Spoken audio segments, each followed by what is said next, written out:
day in a life para mamundok at mag-camping. So for today's video, isi-share ko sa inyo ang mga kaganapan last weekend. So ano na, let's go!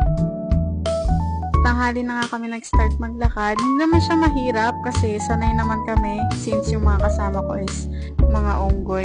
Joke, taga province. And konting pakyut lang muna, selfie, video, etc. Akala mo naman ikinaganda niya. Tama na yan! Grabe, believe talaga ako sa mga nagmamotorcycle trailing. Akalain yun ang taas. Ayan, wala pa sa kalagitnaan yan pero mukhang mapagod na.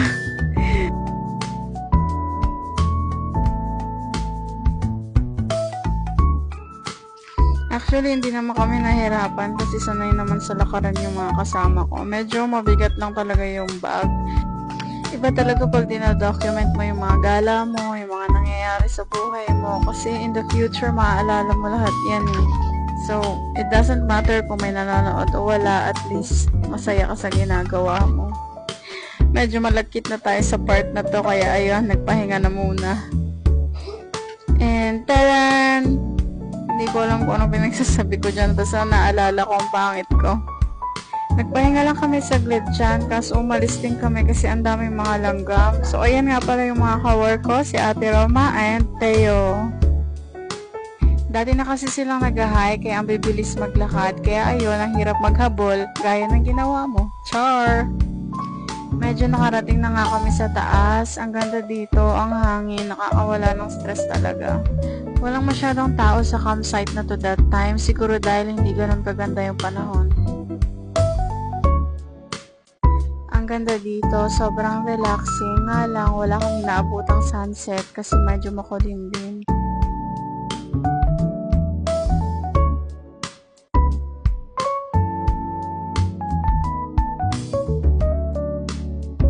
At nung kinhapunan nga ay naisipan na namin magluto ng panggabihan.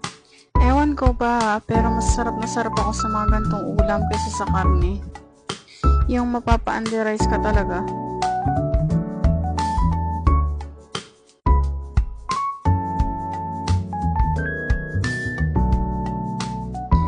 And mukbang time.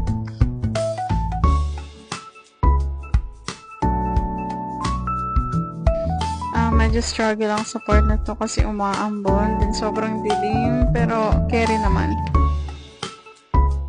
At kung nakaabot ka sa part na to, huwag kang mahiyang mag-comment, mag-like, and follow mo na rin ako.